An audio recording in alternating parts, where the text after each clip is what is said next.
Let's go for the Get-Up Story. Yo! Bienvenue dans le Get Up Story, notre série de podcasts. Ici, nous allons parler marketing, digital et entrepreneuriat. Alors, si vous êtes un entrepreneur, un étudiant ou un professionnel du métier, ce podcast est pour vous. Je suis Marie-Stella Ogou, créatrice de contenu, passionnée de marketing et de digital. On remercie le groupe Verbtimum de nous accompagner car sur Get Up Story, on parle d'entrepreneuriat avec des experts dans leur domaine et nous avons la chance de pouvoir mettre en avant une belle aventure entrepreneuriale avec le groupe Verbtimum qui propose un ensemble de services dans l'automobile comprenant la location en courte et longue durée avec des franchises AVIS, l'entretien avec des franchises PD ainsi que la vente de véhicules d'occasion via leur filiale Autonoveo. Ce sont des experts de l'automobile avec plus de 25 ans d'expérience. Vous pouvez les contacter directement avec le lien qui se trouve dans la description de l'épisode si vous voulez louer, acheter ou entretenir un véhicule, que vous soyez un particulier ou un professionnel. Bonjour à tous et bienvenue dans ce Get Up Story. Aujourd'hui, nous allons parler de stratégie de contenu. Et nous avons eu l'honneur d'avoir sur ce plateau de Get Up Story un entrepreneur à succès, auteur du guide du stratège, fondateur de Comme Afrique et AN Consulting, et qui a été sélectionné parmi le top 70 des meilleurs porteurs de projets d'Afrique à African Startup. Abraham Ndjore, bonsoir. Bonsoir Marie. Alors, donc, moi, j'ai pris le temps de regarder un peu votre parcours et comme je l'ai dit précédemment, j'ai vu que vous êtes le CEO de Comme Afrique et AN Consulting. Est-ce que vous pouvez nous parler un peu brièvement de vos deux entreprises? Ok, déjà, il y en a trois. D'accord. Comme Afrique et Anne Consulting sont les dernières entreprises créées. C'est vrai qu'on ne fait plus trop de publicité de la première. Sinon, la première, déjà, c'est l'entreprise Enma, qui est notre entreprise, mais dans le domaine de tout ce qui est gestion des réseaux sociaux, gestion de la communication digitale et le marketing digital des entreprises et des personnes physiques, et aussi de la gestion des personal branding. Après, nous avons créé Comme Afrique, qui est un ensemble de stratégies de communication mises à la disposition des personnes physiques et morales via une plateforme. Donc, en d'autres termes, grâce à Comme Afrique, sinon à comeafrique.com, aujourd'hui, toutes les personnes de l'extérieur qui sont en Europe, en Amérique du Nord, en Amérique du Sud, partout, en Asie, qui veulent investir sur le territoire africain, grâce à notre plateforme comeafrique.com, ces personnes peuvent acheter des stratégies de communication ou marketing de n'importe quel territoire africain afin de pouvoir facilement percer le marché de ce pays en question dans lequel les personnes veulent investir. Et vu que nous sommes dans le domaine de la formation, je suis moi-même conférencier avec à mon actif plus d'une centaine de conférences. Et donc, nous avons voulu professionnaliser cela en créant AN Consulting, qui est un cabinet de formation et de consultation en communication et en marketing. Voilà, donc en gros, voici brièvement présenter mes trois structures. C'est parfait. Franchement, je savais pas, j'avais pas assez d'informations sur vos entreprises et là, Mhm. j'apprends énormément.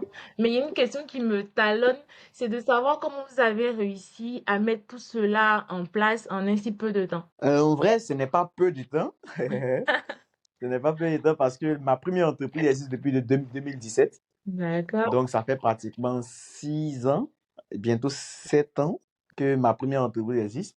La deuxième a été créée partiellement en 2020. Donc, comme Afrique existe depuis 2020, on a fait 2 ans de tests pour essayer d'utiliser cela dans plusieurs pays pendant 2 ans avant de le rendre officiel.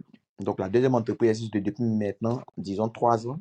Et AN Consulting, on dira que AN Consulting existe maintenant depuis 1 an. Donc, le but, c'est que nous créons les entreprises en fonction des demandes. D'accord. Donc, voilà. Donc, on a créé Nmap parce qu'on s'est rendu compte qu'il y avait beaucoup d'entreprises qui avaient besoin des stratégies de communication. Bon, Ok. pas complètement des stratégies de communication, plutôt de gestionnaire des réseaux sociaux. Voilà. Je me mélange un peu dans la définition. Donc Enma avait vu qu'il y avait beaucoup d'entreprises, sinon beaucoup de personnes physiques et morales, qui avaient besoin de gestionnaires des réseaux sociaux. Donc, on a créé cette entreprise qui était initialement une entreprise spécialisée dans le domaine de la communication digitale et du marketing digital pour permettre aux personnes physiques ou morales d'avoir facilement une entreprise spécialisée qui pourra gérer leur communication en ligne. C'était pour ça qu'on a créé l'entreprise Enma. Et progressivement, nous sommes rendus compte que parfois avec des entreprises locaux, des entreprises locales ou des entreprises de l'extérieur, on s'est rendu compte que toutes ces entreprises, lorsqu'on collaborait, 5 entreprises sur 10 n'avaient pas de stratégie initiale de communication du marketing. Donc, nous qui étions censés gérer que la partie digitale, on se voyait en train de refaire toute une stratégie sur laquelle s'appuyer pour travailler. Et on s'est dit, mais là, il y a un problème. On a vécu ce problème en Côte d'Ivoire, au Togo, au Bénin, au Burkina. Donc, si je comprends bien, en fait, vos différentes entreprises répondent clairement à des besoins que les autres entreprises Spécifiques. ont, qui sont vraiment dans le domaine digital, c'est-à-dire construire une stratégie digitale et pouvoir en même temps piloter cette stratégie digitale. Exactement. Donc, du coup, voilà. L'entreprise Enma, ça a été son rôle, venir répondre à ce besoin. Et quand on s'est rendu compte qu'il y a des entreprises qui n'ont pas de stratégie de communication, on a créé comme Afrique qui conçoit les stratégies pour les entreprises. Et on s'est rendu compte aussi qu'il y a beaucoup d'entreprises ou entrepreneurs qui n'ont pas d'assistance. Voilà. Qui n'ont pas d'assistance. Donc, on a créé AN Consulting pour assister ces entrepreneurs-là. Donc, les 3 entreprises ont été créées en fonction des besoins de notre environnement. D'accord, ok, c'est assez clair, et ça se voit que vraiment vos entreprises apportent des réelles solutions à d'autres entreprises dans le domaine du digital. Et ça, c'est assez intéressant à savoir. Euh, donc, pour continuer, moi, j'ai une petite question, une dernière question un peu sur vous et sur votre parcours. C'est de savoir, est-ce que vous avez eu une formation dans le digital ou vous avez été une personne autodidacte et que vous êtes formé de par vous-même? Je dirais un mix.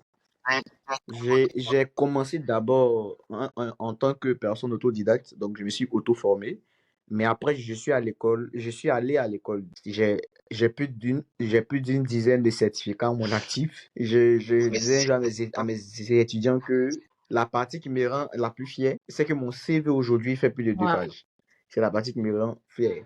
Pas parce qu'on a trop écrit sur le CV, mais parce que je suis convaincu que j'ai eu beaucoup d'expérience. Oui, j'ai travaillé beaucoup. Et donc, j'ai eu plus d'une dizaine de certificats. Je me suis formé énormément en ligne. Et hormis ça, je continue toujours de me former. Je suis un cours pour avoir un diplôme. Je suis pratiquement à la fin. Pour avoir un diplôme, je dois soutenir bientôt dans une université privée de la place où j'ai fait une formation universitaire en publicité et marketing. Donc, je dois soutenir mon mémoire bientôt, mon diplôme bientôt. Donc, hormis ça, je suis en train de travailler pour un double diplôme bientôt, dans quelques mois.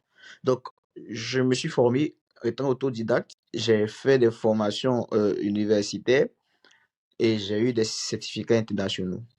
Donc, c'est un mélange, en fait, qui m'a permis de pouvoir réaliser tout ça. Wow. C'est très inspirant pour moi aussi qui suis dans le digital, qui évolue un peu bon, je dirais dans le marketing et je tends à évoluer dans le digital. Donc, je pense que je pourrais revenir vers vous pour avoir Mhm. des conseils en termes de choix de certification que je pourrais faire dans le digital. Donc, c'est très intéressant. Mhm. Donc, sans plus tarder, nous allons essayer de rentrer dans le vif de notre sujet. Et donc, nous avons vu que vous avez été une personne qui a été formée, mais qui s'est auto-formée également. Et c'est vraiment à saluer. Et pour nous qui sommes des personnes qui désirons apprendre, parce que le but de ce podcast, c'est de vraiment apprendre des professionnels comme vous. Donc aujourd'hui, nous avons décidé d'échanger avec vous sur un sujet qui nous tient à cœur. Et si nous avons programmé ce sujet comme étant le premier sujet de notre série de podcasts, c'est parce que pour nous, c'est vraiment la base du marketing. Donc, nous allons parler ce soir de comment mettre en place une stratégie de contenu qui marche, comment mettre en place une stratégie de contenu qui génère des ventes. Donc, moi, ma première préoccupation, c'était d'avoir, selon vous, la définition d'un contenu. Parce qu'aujourd'hui, on entend beaucoup de personnes parler de stratégie de contenu, parler de je suis créateur de contenu, parler de contenu. Mais est-ce que vraiment tout ce qu'on voit sur Internet comme publication, comme ouais, je dirais comme publication, peut être appelé contenu. Quelle est la définition que vous mettez sur le thème contenu? Déjà, pour moi, pour faire simple, un contenu, c'est un ensemble d'informations que nous mettons à la disposition des internautes. C'est ce qui représente un contenu à la base. Certes, il y a différents types de contenus, mais si on veut aller dans le sens général du thème, un contenu, c'est un ensemble d'éléments, un ensemble d'informations mises à la disposition des internautes. Dans notre cas du digital, c'est ça qu'on appelle un contenu. Voilà. Maintenant, si on veut aller dans le fond spécifique du mot contenu, on peut dire qu'il y a des contenus qui sont des contenus textuels, donc les publications avec les tests. On a des contenus visuels, donc les publications avec les affiches ou les photos, donc ou les images. Et on a des contenus qui sont des contenus audiovisuels, donc des vidéos, des GIFs, voilà, des stories et tout ce qui va avec. Donc si je dois définir le contenu, je D'accord. dirais c'est ça. Ce que vous venez de me dire, c'est qu'il existe plusieurs formats de contenu, si j'ai bien compris. Et s'il existe Exactement. plusieurs formats de contenu, est-ce que, je dirais peut-être en fonction des différents réseaux sociaux sur lesquels on souhaite proposer des contenus, est-ce qu'il y a des types de contenus qui sont peut-être mieux adaptés à certains réseaux sociaux qu'à d'autres? Oui, naturellement, il y a des contenus qui sont adaptés à certains réseaux et naturellement, il y a des plateformes qu'il faut euh, adapter aussi à ton contenu. Voilà, c'est-à-dire, je prends l'exemple, j'en ai fait une formation là-dessus sur Facebook.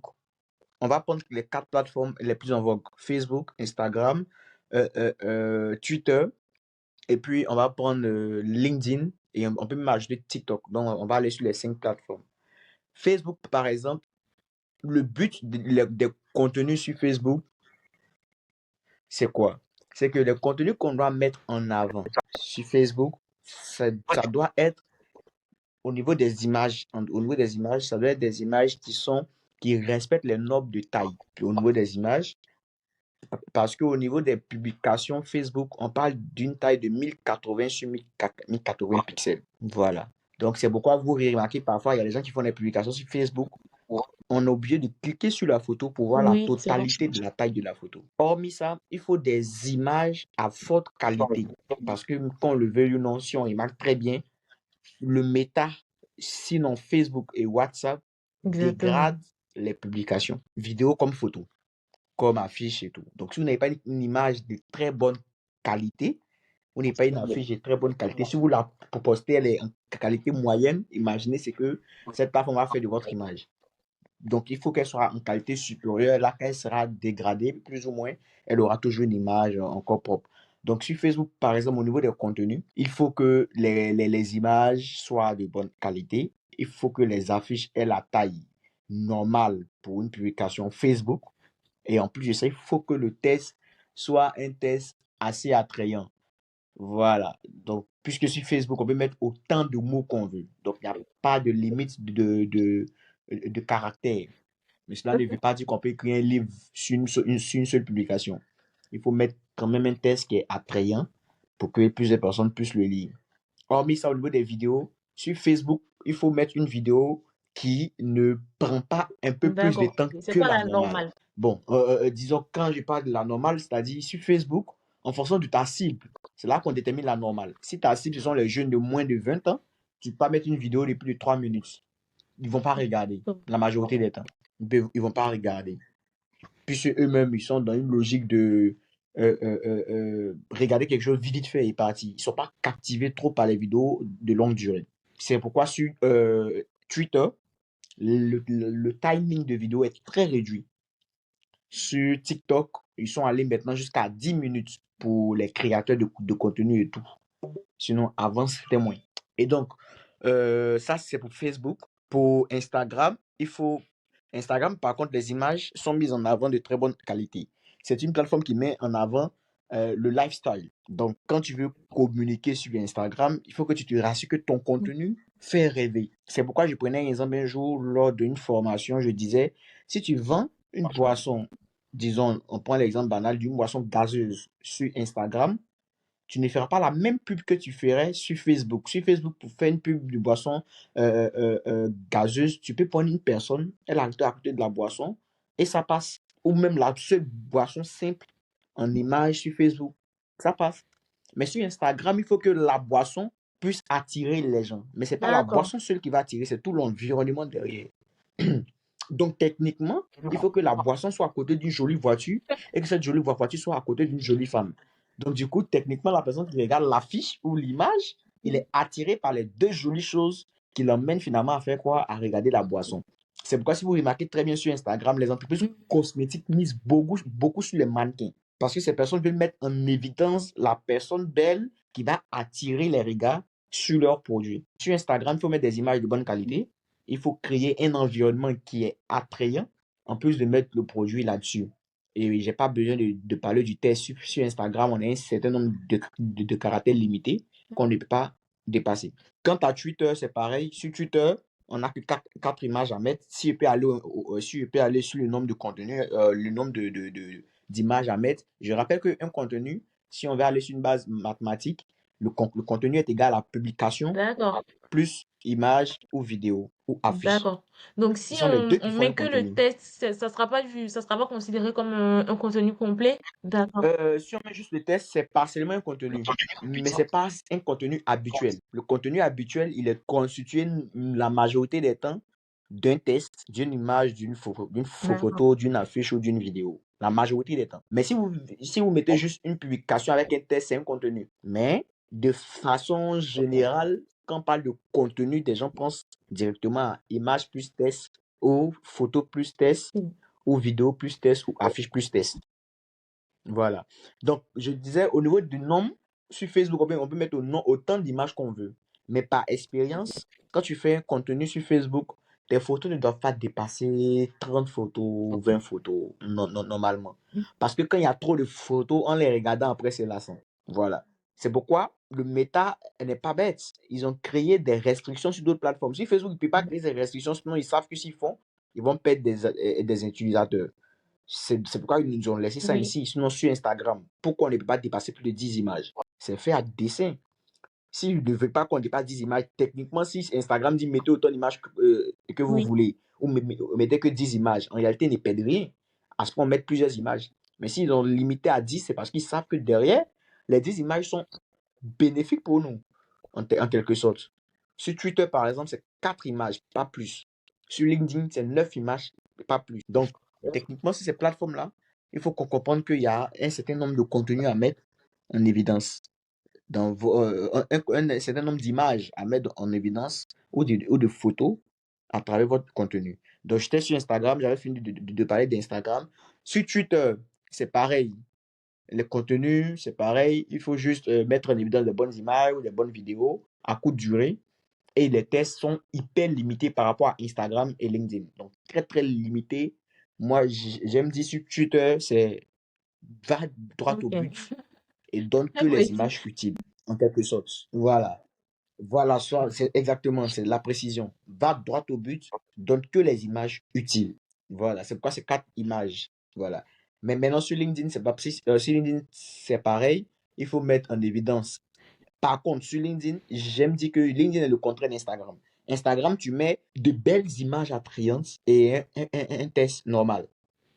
Parce que ce sont les images donc de la publication qui vont attirer pour que les gens lisent Oui. le test. La preuve, regardez les Ah oui, c'est dispositions. vrai. Sur Le LinkedIn, le test filtre en en haut, bas, l'image en ouais. bas. Sur Instagram, Bien. l'image est en haut, le test en bas. Pourquoi? Parce que c'est la première chose qui est en haut qui est censée attirer.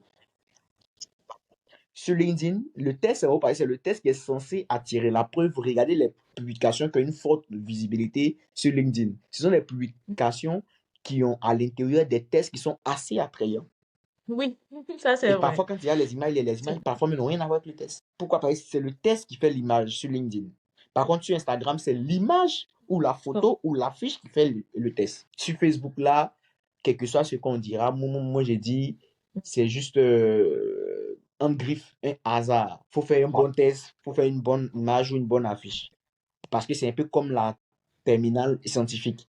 Si tu fais un bon test sans une bonne image, tu risques de taper poteau. Si tu fais une bonne image avec un mauvais test, tu risques de taper poteau. Les deux doivent être bons, là, tu es sûr que tu vas toucher ta cible sur Facebook.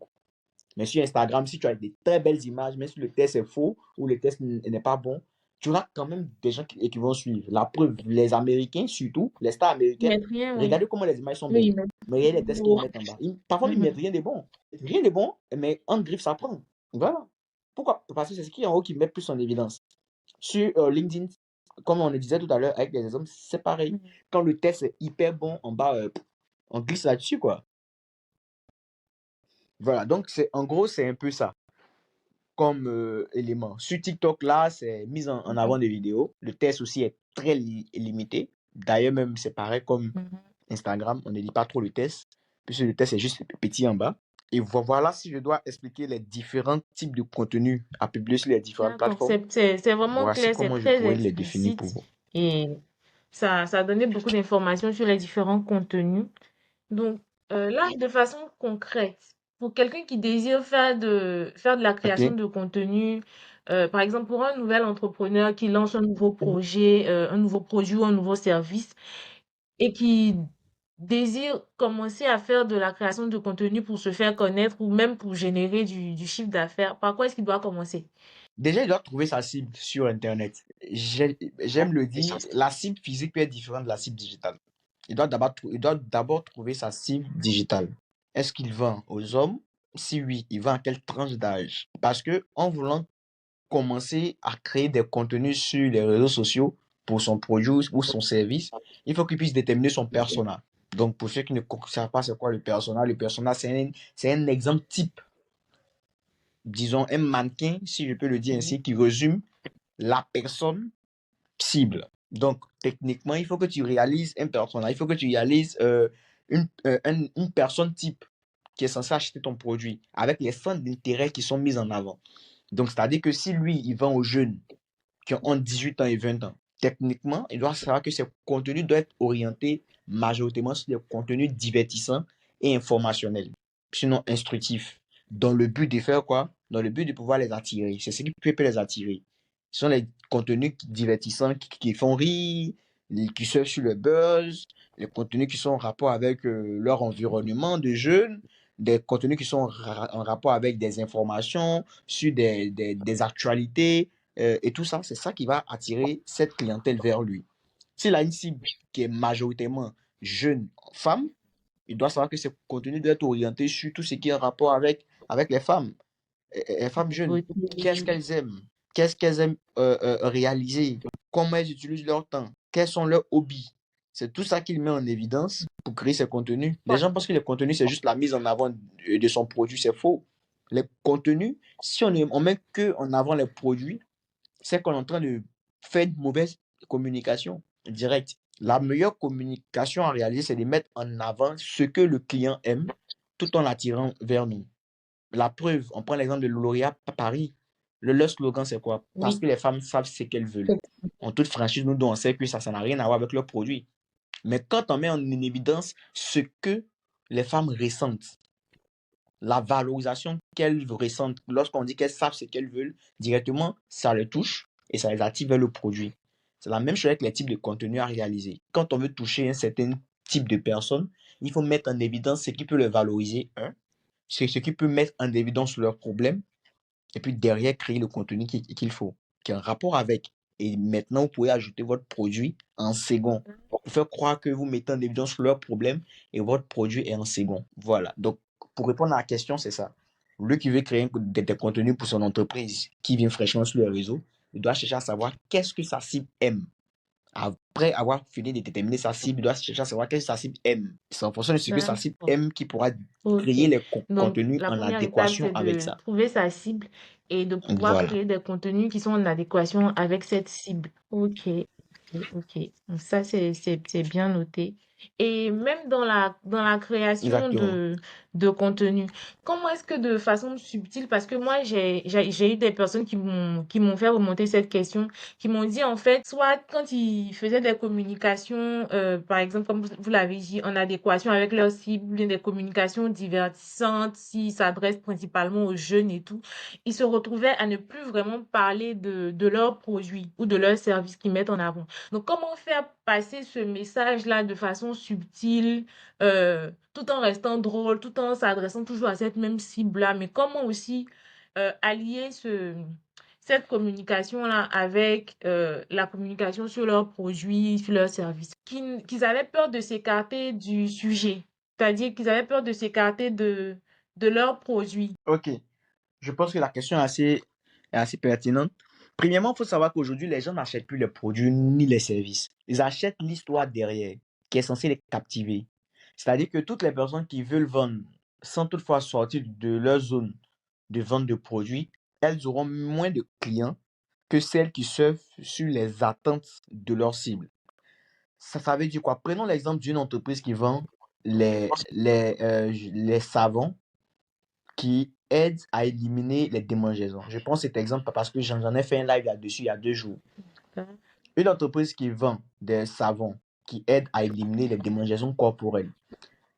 Premièrement, elle ne va pas mettre en avant son produit. Je prends cet exemple parce que j'ai fait un live là-dessus il y a 2 jours, mais deuxièmement, j'ai reçu une filleule à mon bureau qui vend ce produit effectivement, mais qui peine à faire sortir ses produits.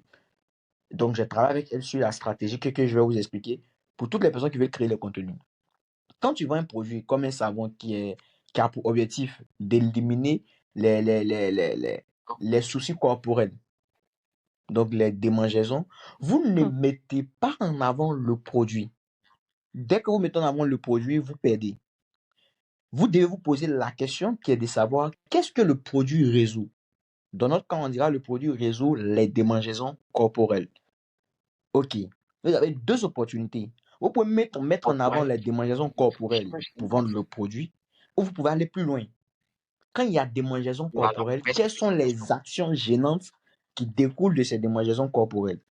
Il y a la mauvaise présentation en public, il y a le complexe qui se crée, et ainsi de suite. D'accord. Donc, on peut aller sur la base en créant les contenus, en s'appuyant sur les conséquences du problème. Et quand on se va sur les conséquences du problème, la personne qui a déjà été victime de ce problème, et en plus de ce problème, des conséquences du problème, lorsque vous mettez le produit juste ensuite, elle n'a pas besoin de réfléchir encore pour acheter votre produit. C'est ça le plus important. Je prends un exemple d'une phrase simple. Prenons 2 personnes. Une personne qui dit je vends des savons qui résout les problèmes de démangeaison corporelle. Et une deuxième personne qui dit si vous ne voulez plus être complexé en public, si vous ne voulez plus paraître bizarre et être gêné en public à cause des démangeaisons corporelles, nous vous aidons à résoudre ce problème grâce à notre La deuxième produit personne, qui est un savon qui qui élimine ces regarde parce démangeaisons. que Entre les la deux, vous personne allez met en acheter le produit de qui? situation, en fait, l'efficacité du produit, si je peux dire ça comme ça. Ça montre déjà Voilà, comment le produit agit de façon efficace sur ta peau, quelle est disons, la exactement. conséquence de l'utilisation de ce produit. Exactement. Et c'est ça que les entreprises et toute personne doivent mettre en évidence aujourd'hui. En fait, il faut comprendre que le marché est inondé des mêmes produits, sinon des mêmes solutions. Tout va se différencier au niveau de la communication et du marketing développé initialement. Donc, quand vous voulez vendre un produit, vous ne vendez pas que le produit. Vous vendez une solution à un problème. Donc, vous mettez en avant le problème, ensuite la solution. Quand on met la solution avant le problème, on vient dire directement au client que je veux juste vendre et avoir l'argent. Si je te dis je vends des savons qui éliminent les démangeaisons, je te mets mon savon en avant. Je veux juste vendre pour avoir de l'argent. Si je te dis je viens résoudre un problème qui te crée un complexe, un manque de confiance en soi, là c'est différent. Je viens pour t'aider dans un problème sérieux. Donc mon aide maintenant vient résoudre ton problème. Mais je vais t'aider comment? En vendant un produit. Donc le produit vient en second plan. Et lorsque le client ou le potentiel client sent que son problème est premier et que la solution vient ensuite, il se sent valorisé. Donc, il ne peut qu'acheter le produit. Donc, pour répondre à la question, une personne lambda qui veut mettre en évidence, créer le contenu, elle doit savoir qu'elle doit mettre en évidence le D'accord, problème ok. Parce que ou c'était même vraiment les difficile de pouvoir faire conséquences du cette problème avant nuance-là, de de mettre sa savoir solution. comment positionner son produit par rapport à sa cible sans être trop, sans trop vraiment pousser le produit en avant, en avant, en avant et faire fuir finalement sa cible, son auditoire. Exactement. Mettre le produit en avant n'a jamais été une solution marketing efficace. La preuve, la première sortie de l'appareil de Apple pour les musiques, ils ont dit vous avez un certain nombre de musiques dans votre poche. Ils n'ont pas dit, je crois ils ont dit vous avez 1 million un million de musiques ou 1000 musiques et un truc de ce genre dans votre poche. Techniquement, ils pouvaient dire, on vient de faire sortir un produit révolutionnaire. Ils n'ont pas dit qu'ils venaient révolutionner le domaine de la musique. On va plus utiliser les CD. Parce que ce que les gens ne savent pas, c'est qu'en leur temps, pour écouter de la musique, il faut te promener avec les gros disques. Je ne sais pas si tu as vécu ce temps-là, mais nous, nos grands fonds, on avait des gros appareils en main où C'est avec la taille pénible. d'un CCD, ils étaient obligés de se promener avec beaucoup de CD dans leur main droite, avec l'appareil dans leur main gauche, avec un long fil de casque dans leurs oreilles. C'était pénible. Mais quand Apple a fait sortir son produit, ils n'ont pas dit qu'on vient révolutionner, il n'y aura plus de... Non, ils ont dit juste, vous aurez un certain nombre de musiques dans votre poche. Ça veut dire quoi? Ça veut dire, au lieu de se promener avec 10 CD pour 10 musiques, nous, on vous donne des milliers de musiques, tout ça dans un petit appareil. Mais ils n'ont pas mis l'appareil devant. Ils ont mis que la solution devant. Ils ont mis que le problème devant. En disant qu'il y a vous aurez un certain nombre de musiques dans votre poche. Ils sont en train de mettre en évidence le problème qui est quoi? Qu'avant, on ne pouvait pas mettre l'appareil dans la poche. Ah oui. C'était Moi, très j'ai gros. trouvé Un. c'est Et puis de deux, pour écouter des milliers de musiques, il fallait se promener avec des milliers de CD. ça, franchement, c'est Donc, très ils ont mis en intéressant de évidence le tourner problème, le mais sujet de comme façon ça. subtile, dans une phrase. C'est C'est pourquoi le domaine d'activité qui peut créer le maximum de ventes, c'est le domaine cosmétique. Mais malheureusement, c'est le domaine aussi où les gens peinent à vendre. Le domaine cosmétique est un domaine où les problèmes sont plus visibles. Donc, c'est facile de mettre en évidence les problèmes et trouver les solutions. Une personne qui veut, par exemple, investir dans le domaine de l'immobilier, vous êtes une entreprise immobilière, il y a beaucoup de problèmes qui se posent. Des gens peuvent vouloir acheter des terrains pour pouvoir revendre, d'autres veulent acheter pour construire, d'autres veulent acheter pour faire un cadeau, d'autres veulent acheter pour que ça puisse avoir de la valeur pour revendre. Donc, pour faire sortir le problème véritable et trouver et mettre en évidence maintenant votre solution, c'est un peu complexe en fonction de votre cible. Par contre, si vous vendez par exemple des savons qui nettoient la peau, qui enlèvent les taches et tout, vous connaissez directement le problème. Donc, vous pouvez aller directement en disant, si vous avez des problèmes de peau, ce qui vous emmène à ne plus être présentable en public, vous êtes obligé de tirer toujours des photos avec des filtres parce que votre visage est rempli de boutons, nous vous aidons à vous aimer tel que vous êtes, mais avec une peau plus rayonnante grâce à notre produit. La personne qui a des ça, boutons, là, elle se sent en fait, concernée ça veut directement par dire le que produit. les entrepreneurs doivent Donc, vous voyez un peu la principalement différence. chercher quel est le problème que leur produit résout. Parce Voilà. qu'il y a des personnes qui ont des solutions, qui ont des produits, qui ont des services. Ils savent, en fait, quand tu leur demandes, par exemple, qu'est-ce que ton produit résout, ils te disent non, j'ai un bon produit. Si j'ai un bon produit, mon produit, il est efficace. Mais concrètement, ils n'ont pas, en fait, de façon précise, le point sur lequel leur produit peut se positionner comme leader, Justement. le point sur lequel leur produit est vraiment efficace, quelle est la solution concrète que leur produit peut apporter bah, à leur cible et à leurs clients. Exactement. Exactement. C'est pourquoi on a créé comme Afrique. Parce qu'en vérité, ça, on peut le déterminer seulement lorsqu'on développe une stratégie marketing pour son entreprise. C'est-à-dire, beaucoup d'entreprises, beaucoup de personnes parlent, D'accord. mais elles ne vendront pas. Pourquoi? Parce qu'elles confondent la communication et le marketing. La communication ne te sert pas à vendre. La communication te sert à parler.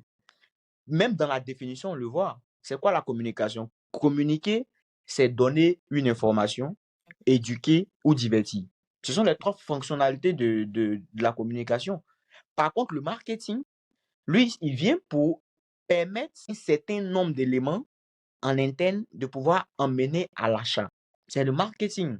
Et quand on parle du marketing, c'est un ensemble de stratégies qu'on met en évidence pour pouvoir vendre. Mais quand on parle de communication, c'est un ensemble d'éléments qui nous permet de parler, donc informer, éduquer ou Ah oui. divertir. Donc, si on se focalise que sur la communication, on va parler, parler, mais il n'y aura pas de vente. Et beaucoup de personnes n'ont pas de stratégie marketing. Elles se basent que sur la communication. Donc, elles vont parler de leurs produits, elles vont parler, mais il n'y aura pas de vente. Parce que derrière leur en-griffe, leur parler, il n'y a pas d'action qui vient avec. Il n'y a pas un call, il y a pas un call to action. Et le call to action, c'est ça que je parle maintenant. Le call to action, c'est lorsqu'on met en évidence le problème ou les conséquences du problème. Et qu'ensuite, on met la solution, ça crée l'action derrière. Mais quand on met juste le produit, la personne voit ton produit, elle est informée de ton produit. On peut même dire qu'elle est éduquée de ton produit, mais ça se limite là. Pour qu'elle passe à l'achat, il faut un call to action. Il faut l'action qui est appelée. Mais pour que l'action soit appelée, il faut que tu touches elle-même son cœur. pour qu'elle se sente dans le produit. Mais pour qu'elle se sente dans le produit, tu dois mettre en évidence son problème ou les conséquences de son problème. Je prends un exemple encore plus simple. Quand tu sais maintenant que tu vends par exemple un produit qui nettoie la peau, qui enlève les démangeaisons, quand tu communiques, c'est différent d'une personne qui ne savait pas les conséquences du problème qu'elle résout ou les problèmes qu'elle résout. Prenons l'exemple d'une personne qui connaît les problèmes et qui ne connaît pas les problèmes qu'elle résout. Elle dira directement, nous vendons des savons qui enlèvent les démangeaisons corporelles, nous les vendons à bon prix, tout ça, venez acheter, livraison en fait. Tu communiques, mais tu communiques juste. Tu diras que ouais, j'ai utilisé les mots qu'il faut y utiliser, oui, mais tu communiques juste. Prenons maintenant l'exemple d'une personne qui connaît sa cible, qui connaît le problème, qui connaît les conséquences du problème, qui communique. Elle saura qu'en informant, elle doit mettre en évidence encore le problème ou les conséquences du problème, tout en ajoutant ensuite sa solution. Prenons l'exemple d'une personne qui informe, donc qui communique en savant cela. Elle dira, le saviez-vous, les démangeaisons corporelles à répétition créent des démangeaisons extrêmes sur le corps qui détruisent le corps et cela peut créer des cancers de peau. Alors, pour éviter cela, c'est pourquoi nous avons créé C'est notre ça. produit qui élimine les démangeaisons.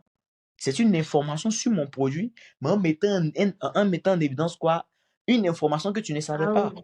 Que si tu as des démangeaisons corporelles, que tu passes ton temps à te gratter, Oui, cela peut oui. créer des blessures sur ta peau et ça peut même exagérer après en créant des cancers de peau que tu D'accord. ne savais Donc pas. là, en fait, tu Donc mets là, quand tu vois le mon produit, tu doigt as même peur, tu te sens sur le obligé d'acheter problème rapidement. Tu sais que directement, en fait. Tu si tu indexes vraiment le dégritas vite, problème cela peut se et tu transformer en montres en quoi cancer de tu es la peau. solution à ce problème, en fait. Exactement, c'est le but de l'information. C'est le but de l'information. Le but de l'information, c'est de donner une chose que la personne ne sait pas. Donc, je te donne ça et puis derrière, je mets ma solution. Pour l'éducation, c'est pareil. Vous devez utiliser mon produit tel nombre de jours. Ça, c'est la personne qui ne sait pas, va dire, nos produits, on l'utilise matin et soir, et puis voilà. Non. Si c'est une personne qui connaît son produit, qui connaît les problèmes et tout, elle dira, les démangeaisons corporelles ont tendance à, à être actives au niveau de la matinée et du soir. Donc, nous nous Mhm. conseillons d'utiliser notre produit qui est très efficace, qui élimine ces problèmes corporels-là en les utilisant matin et soir. Là, vous venez de dire quoi? D'éduquer des gens, ces personnes-là, que votre problème, là, Oui. la majorité du temps, si vous analysez bien, vous allez voir que c'est matin et le soir que vous avez des démangeaisons corporelles. Alors, utilisez nos produits matin et soir pour pouvoir les régler. C'est plus C'est vrai. direct et C'est plus vrai. simple à comprendre et c'est le but de la communication en général. Quand on dit communiquer pour une entreprise, c'est de crédibiliser son produit. La communication ne vient pas remplacer le marketing. La communication n'aide pas à vendre. La communication vient crédibiliser la stratégie marketing déjà présente. Donc, quand tu viens communiquer, c'est pour mener les gens à avoir confiance en toi, à la base. Donc, avoir confiance en toi et à ton produit. Et non à venir mettre en évidence encore ton produit, ton produit, ton produit. Le marketing, lui, vient juste mettre en évidence le produit parce que le marketing, c'est vendre. Donc, c'est le produit qu'on met en évidence quand on fait le marketing. Mais quand on fait la communication, ce n'est pas le produit qu'on met en évidence. On vient crédibiliser maintenant la personne qui vend le produit. On parle de produits cosmétiques. On parle de produits corporels. Donc, il y a une sensibilité. On ne donne pas sa peau à n'importe qui pour gérer. On ne donne pas sa peau à n'importe qui pour proposer des produits. Donc, il faut des actions posées D'accord. qui vont mener les Ok, gens, ok, donc les ok. potentiels Bah, clients, à merci dire, parce ah que ça, ouais, c'était la personne vraiment sait de un quoi elle point parle. qui était flou. On faisait toujours Donc, en gros, l'amalgame dans ce entre la domaine, c'est communication, le ça. marketing. Il y a des gens même qui mélangeaient avec le commercial. Franchement, c'était un peu flou. Même pour moi, j'avoue que souvent, il y a certaines nuances que j'arrivais pas à faire Mhm. correctement et cette réponse à cette question, ça m'a beaucoup éclairé. Il faut juste comprendre que, en résumé, il faut juste comprendre que le marketing, lui, vient pour mettre en évidence, c'est un ensemble de stratégies qu'on développe dans le but de pouvoir mieux vendre. Ça, c'est le marketing. Pour pouvoir percer le marché, travailler sur la distribution, travailler sur tout ce qui est en rapport avec le produit pour pouvoir mieux vendre. Ça, c'est le marketing.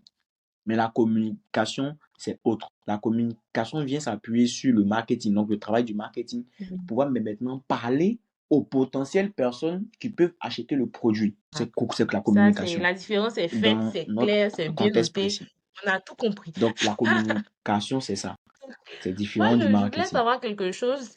C'est une question aussi que je me pose et qui pour moi aussi est importante.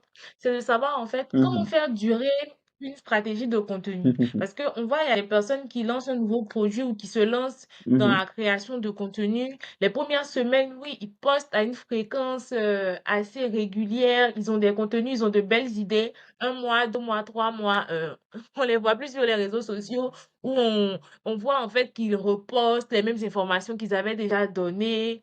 Il n'y a plus rien de pertinent, il n'y a plus rien d'attractif. Comment est-ce qu'on arrive à maintenir une bonne cadence de publication et de publication pertinente, si je peux le dire ainsi, sur les réseaux sociaux et pouvoir vraiment rester très focus dans sa ligne éditoriale? Bon, déjà, faut comprendre que, j'aime le dire, les internautes sont comme nos enfants qu'on éduque. Si vous avez habitué vos internautes à recevoir 3 publications par semaine, il faut que ces 3 publications soient respectées.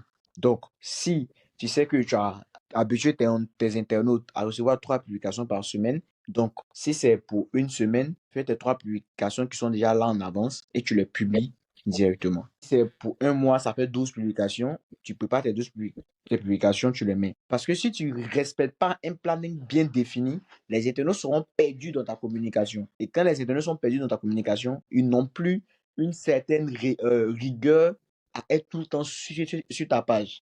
Il faut qu'ils savent, il faut qu'ils puissent savoir que chaque lundi, à telle heure, il y a telle publication qui sera sur la page de telle entreprise. Chaque tel jour, à telle heure, il y a telle publication. Quand ils connaissent ça, ils viennent. Si lundi, c'était pour informer, ils savent que lundi, à telle heure, il y aura une information capitale sur leur problème. Ils viennent, ils écoutent ou ils lisent. S'ils savent que les mercredis, c'est une publication qui a un rapport avec l'éducation de comment utiliser le produit, ils viennent, ils écoutent ou ils lisent. Quand ils savent que le vendredi, c'est une publication divertissante de situation soirée d'une personne qui avait tel problème, mais si elle avait utilisé notre produit, elle serait dans ce problème. Ils savent que vendredi, ils vont venir rire, mais en même temps apprendre sur un élément bien spécifique. Donc, il est important que les personnes aient une stratégie bien définie qu'elles font adopter aux internautes et qu'elles respectent elles-mêmes. Ça, c'est un. De deux, la majorité des temps, les contenus sont comme de la nourriture pour les internautes. Une personne ne peut pas manger la même nourriture Oui. sur de long terme. C'est pas possible. Si vous habituez vos internautes à avoir des publications, 3 publications par semaine, et surtout les mêmes styles de publication, à un moment, c'est lassant. Vos internautes vont partir. Par rigueur, nous, quand on vend les stratégies avec la Comafri, on dit à nos clients que cette stratégie qu'on vous vend, elle est utile pour 3 mois. Au maximum, si vous n'avez pas d'argent pour 6 mois. Après les 6 mois, vous devez changer la stratégie. Parce qu'on considère que la nourriture, excuse-moi, est abîmée. Donc, il faut maintenant changer la nourriture. Donc, 3 mois à 6 mois, la stratégie, elle est épuisée, il faut l'améliorer. Voilà. Donc, c'est important d'avoir une stratégie bien définie et après 6 mois maximum de la changer. Mais je ne conseille pas ceux qui communiquent de façon émotionnelle. Moi, j'appelle ça la communication émotionnelle. C'est-à-dire qu'aujourd'hui, s'ils sont heureux, ils publient. Demain, s'ils sont pas heureux, ils ne publient pas. C'est une Oui, mauvaise c'est vrai, parce manière que c'est de pas travailler. régulier. Et la preuve, ces gens, des personnes n'ont pas assez d'interaction. Elles n'ont pas assez d'engouement sur les pages, n'ont pas assez de visites. Voilà. Parce que ce que les gens ne savent pas, ouais, parce que ce que les gens ne savent pas, Mm. les gens ne vont pas sur les pages parce qu'il y a beaucoup de contenu. C'est faux.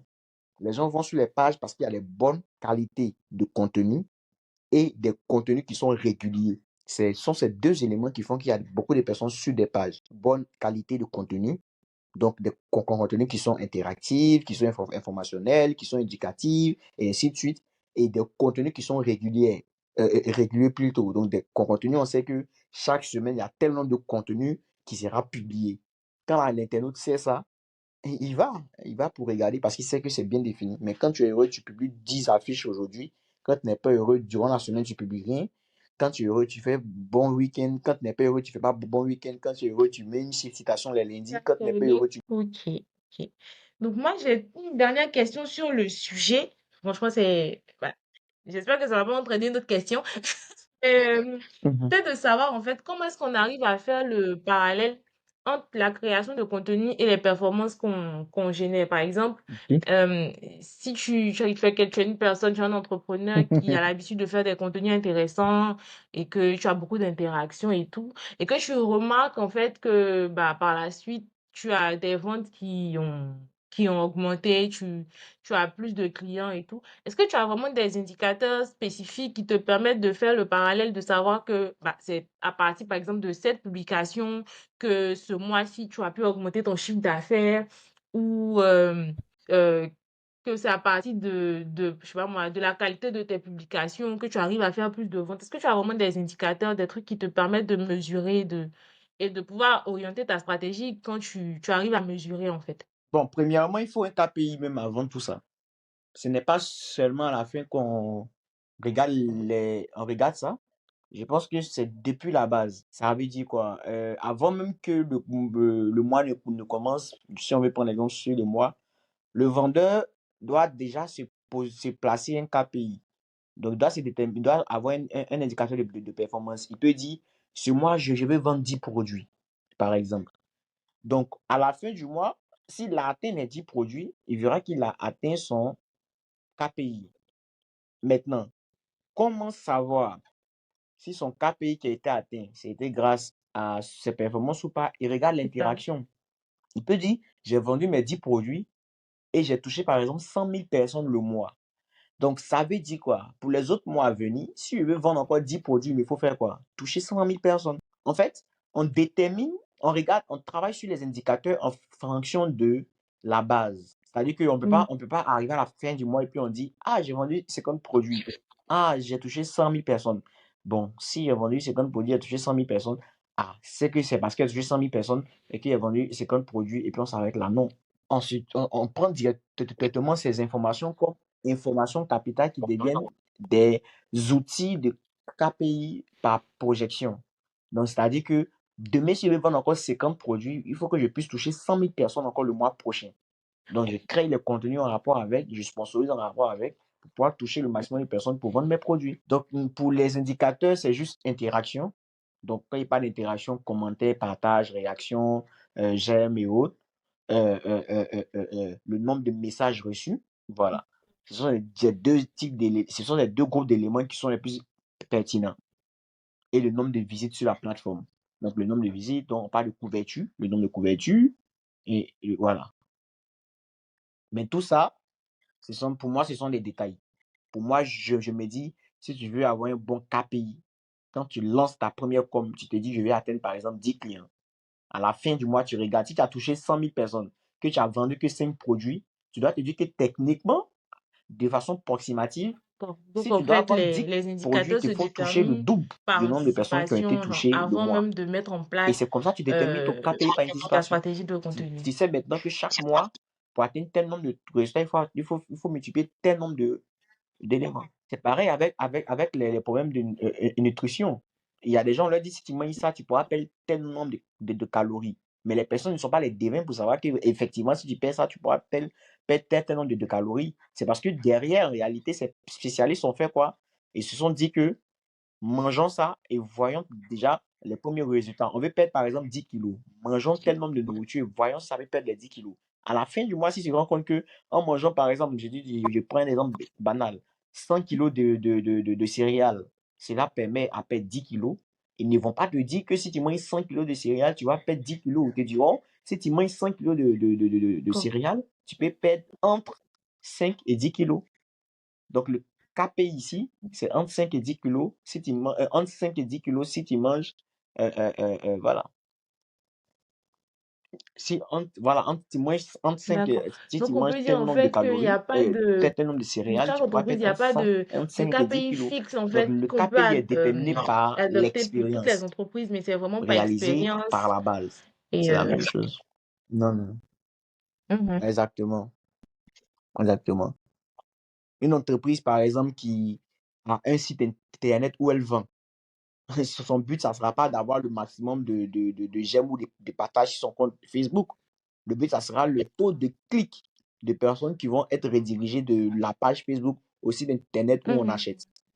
Donc, le KPI sera différent. Ici, le KPI, ça ne sera pas quel est le nombre de personnes qui nous ont envoyé des messages pour commander nos produits, mais plutôt D'accord. quel est le nombre de Ok, personnes qui sont allées ok. sur notre site Donc en internet fait, pour si commander je le comprends produit. bien, ça Vous voyez que signifie là, que maintenant, le chaque KPI entreprise change. doit, Donc, en fonction du comme vous domaine le faites d'activité, avec en comme fonction du Afrique, produit et du vraiment service, penser les à une KPI stratégie sont de contenu, différents. une stratégie, oui, une stratégie de contenu qui lui est propre qui est propre à sa cible, qui est propre à son environnement, qui est propre à son activité et pouvoir la mettre en place. Mais il n'y a pas de stratégie bateau en griffe dans lesquelles toutes les entreprises peuvent rentrer, en fait. Exactement. C'est pourquoi, si vous remarquez très bien, moi, je fais toujours allusion, je prends toujours stratégie et jeu d'échecs. En fait, la stratégie, elle est maniable. Déjà parce que la stratégie est statique. C'est pourquoi ils échouent. La stratégie, elle est maniable comme un jeu d'échecs. Quand une personne pousse un pion, en fonction du pion poussé, c'est de la manière que vous devez aussi pousser votre pion. C'est pas écrit quelque part que si la personne pousse le pion gauche, si la personne pousse par exemple son roi, vous devez pousser automatiquement votre roi. Non. Vous pouvez pousser aussi votre chevalier. Donc techniquement, en Mm. fonction de comment votre cible réagit, la stratégie, elle réagit en fonction d'elle. Ok. Donc Pour moi, techniquement, la franchement, c'est stratégie n'est pas parfait. On a statique, elle est véritablement maniable. fait le Donc tour si du des gens comprennent ça, sujet ça sera plus simple en, pour eux, en fond et en pour pouvoir large. développer leur stratégie et tout. Donc, Ça sera très j'avais simple. réservé deux, trois dernières questions, un peu personnelles, mais qui restent professionnelles sur vous. Bah, je me suis toujours demandé ça. Je me suis demandé, est-ce que vous avez Ok, un créateur de contenu ou un super. entrepreneur qui vous a inspiré dans vos débuts? En vrai, je dirais pas vraiment, parce que tous mes mentors n'étaient pas dans la création de contenu. Au contraire, ce sont des personnes qui parlaient peu sur Internet. Donc, du coup, j'ai pas réellement eu de mentor dans ce sens. J'ai toujours fait des choses, en vrai, en communication, j'ai toujours fait des choses selon mon inspiration personnelle. Même quand je me force pour regarder un peu la concurrence, j'arrive même pas à le suivre. En fait, j'aime réaliser les choses authentiques, puisque j'ai la chance de pouvoir être complet. Donc, c'est moi-même qui réfléchis aux stratégies, c'est moi qui crée le contenu moi-même.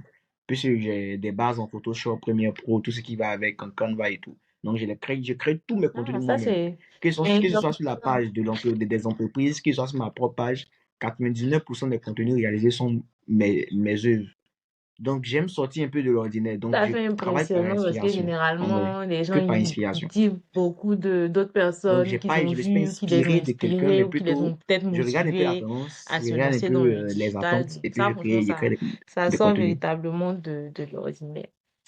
Ok, et Bon, en vrai, moi, le digital, je suis rentré dedans par, disons, je suis rentré dans le digital sans savoir que j'étais dans le digital. Voilà. Donc, moi, je suis pas rentré dans le digital grâce à un mentor. J'ai plutôt persévéré dans le digital en m'inspirant de certaines personnes. Mais je suis pas rentré grâce à des mentors. Moi, je suis rentré quand j'avais pratiquement, je suis rentré en 2009 par là, quand Facebook a commencé à prendre de l'ampleur en Mhm. Afrique, progressivement. Nous, on était les premières personnes à utiliser Facebook dans notre environnement. On a été les premières personnes en griffe à multiplier les likes sur les publications avec les stratégies des Arabes et tout ce qui va avec. Donc, on était dans tout ce qui est publicité sans savoir qu'on était dans la publicité. Comme j'aime le dire dans mon jargon, avant, c'est certains Ah, swag qui avaient beaucoup de réactions sur leurs publications, nous payaient, nous, pour qu'on puisse emmener les Arabes et autres à aimer leurs publications. Donc, nous, on est dans le sponsoring depuis des années. Et ça, c'est une affaire de 2012, 2013, c'est même pas une affaire d'aujourd'hui. Donc, on est dedans il y a très longtemps. C'est plus tard qu'on a su qu'on était dans la publicité. Et nous, on créait les comptes Facebook pour les gens, on communiquait déjà, on parlait sur les réseaux sociaux et tout. Mais c'est après on a su que tout ça, c'est un rapport avec la communication, c'est la publicité et tout. Voilà. Donc, du coup, je me suis pas inspiré de quelqu'un, mais après, tu te rends compte que, mais tiens, telle personne fait aussi la même chose. Donc, tu dois te professionnaliser pour atteindre son niveau un jour. Donc, tu commences maintenant à changer ta manière de faire, à la rendre plus professionnelle et tout ça. Avant, comment il faisait les publications, euh, mon père, Feu Ndioré, lui, quand je faisais les publications il y a 5 ans en arrière, tout le temps, il m'écrivait, inbox, il me dit, mon fils, va sur Facebook, va modifier ta publication, tu as parlé un mauvais français. À tout moment, puisqu'on était bon dans le domaine, mais en griffe, on ne comprenait pas français. On n'avait pas encore le tic du copywriting. Donc, on ne savait pas bien faire les tests, on savait juste écrire et vite fait. Donc, ça a été progressivement, quand mon père vivait, tout le temps, il me disait, voilà, va réécrire le test, va faire ça, ton test, on ne comprend pas. En vrai, il faut les emmener à s'intéresser. Il faut emmener les parents à être intéressés. Il ne faut pas juste laisser les parents s'intéresser, surtout quand vous travaillez sur le digital. Ça, c'est un conseil que j'aime donner aux gens. Quand vous travaillez sur le digital, ne laissez pas vos parents s'intéresser. Emmenez-les à s'intéresser à ce que vous faites. Moi, par exemple, c'est moi qui ai créé pratiquement le compte Facebook de mon père et de ma mère. Mais quand il finit de créer, moi-même, je m'ajoute en tant qu'ami, je leur montre comment aller sur je leur montrer comment aller sur mon compte Facebook, et ainsi de suite. Donc, dès qu'ils se connectent, la majorité étant même, ils n'ont même pas plus de 20 amis. Or, les autres amis qu'ils ont, c'est leurs amis de leur tranche d'âge. Donc, il ne faut pas beaucoup de publications. Donc, quand ils tombent, c'est sûrement sur une photo d'Abraham Fossey, ils vont tomber. Donc, quand ils tombent net, ils vont mes publications.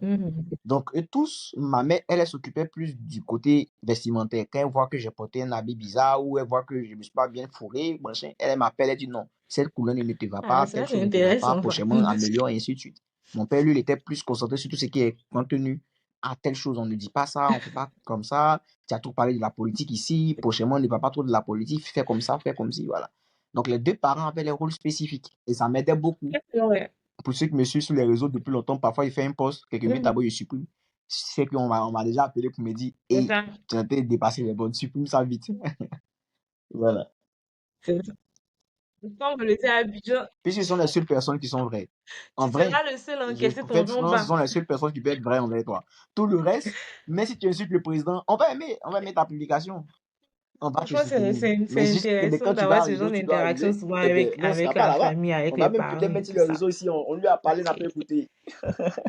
C'est vraiment intéressant. Exactement. Alors, est-ce que j'avais une autre question? Oui. Ça, c'est mon avant-dernière question, avant que tu puisses peut-être faire une petite synthèse. C'est de savoir, est-ce que tu as une marque pour laquelle tu Oui. aimerais peut-être, avec qui tu aimerais collaborer, tu aimerais travailler, peut-être une marque que tu n'as pas encore eu peut-être comme client, mais dont tu te retrouves dans les valeurs en fait, et que tu te dis, bah si j'ai tellement comme client, franchement, je risque de faire une stratégie de contenu qui sera vraiment époustouflante et tout ça. Est-ce que tu as une marque que tu vises peut-être en particulier? En vrai, non. J'ai pas réellement des marques. J'ai pas réellement des marques en particulier. Ce que j'ai comme ambition, c'est de trouver une entreprise qui est prête à débourser véritablement de l'argent pour une bonne communication. Ça me suffirait largement. Parce que le problème, c'est que nous, en Afrique, on a des entreprises qui ont des belles ambitions, mais qui n'ont pas d'argent, qui sont proportionnelles à ces ambitions-là. Voilà le vrai problème. Elles sont nombreuses, elles veulent communiquer, elles veulent atteindre des millions de personnes, mais quand on leur demande, vous avez quoi comme budget, ce sont des budgets qui ne sont pas en adéquation. Et quand les résultats ne sont pas effectifs, ne sont pas en rapport avec ce qu'elles voulaient, on nous traite d'incompétents. Comme si nous étions des magiciens qui devons multiplier cet argent pour atteindre les objectifs. Donc, si je dois répondre, je dirais mon Je vois vrai, que c'est très important sinon de mes pouvoir ambitions de ces lier dernières années, budget à c'est de ambition, travailler surtout qu'avec en des termes entreprises de qui ont communication, de les moyens marketing. Parce que, de leur ouais. politique pour pouvoir Ok. réaliser une très Bon, bonne moi, franchement, c'est communication. parfait. Comme je l'ai dit, on a vraiment fait le tour du sujet. Merci d'avoir répondu à nos questions, à nous donner des petits tips sur le sujet également. Ouais, surtout Donc, ça. est-ce que vous avez Mhm. un conseil à donner à des personnes qui souhaitent peut-être se réorienter vers le digital ou qui sont déjà dans le digital mais qui souhaiteraient vraiment se lancer de façon professionnelle? Ce que je peux dire, c'est que le digital n'est pas un effet de mode. Le digital est carrément un domaine, et un domaine très important pour notre ère. Alors, toutes les personnes qui veulent se lancer ne doivent pas juste se lancer là-dedans sans formation, ça c'est un. Et elles doivent comprendre que le digital s'améliore chaque jour. Donc, elles doivent avoir de façon perpétuelle des formations, de la mise à jour de ce qu'elles savent de, du digital et de ce qu'elles savent faire avec le digital. Comme par parenthèse avant, quand on nous parlait du digital, on nous disait que c'était un moyen de pouvoir communiquer avec les autres. Aujourd'hui, c'est pas seulement un moyen de pouvoir communiquer avec les autres, c'est un moyen qui nous permet de pouvoir vendre aux autres. Donc, avec le nombre de temps, Alors, avec merci l'évolution du beaucoup, monde, Monsieur la Abraham Duré, pour votre fonctionnalité des réseaux intervention sur sociaux a ce changé. sujet et d'avoir participé Donc, c'est à important Get Up de Story, surtout comprendre pour ce premier comment épisode. les plateformes Donc, nous deviennent, pouvons à conclure en quoi elles disant servent. que pour créer Voilà. une Donc, stratégie c'est de ce que je peux contenu dire. qui marche, il faut premièrement euh, trouver sa cible, trouver le discours qui va en Compris? adéquation avec cette cible et produire des contenus qui sont en adéquation avec cette stratégie et pouvoir perdurer sur le long terme. Merci à vous d'avoir écouté ce podcast jusqu'à la fin. On se Mhm. retrouve pour une prochaine édition du Get Up Story. À très bientôt.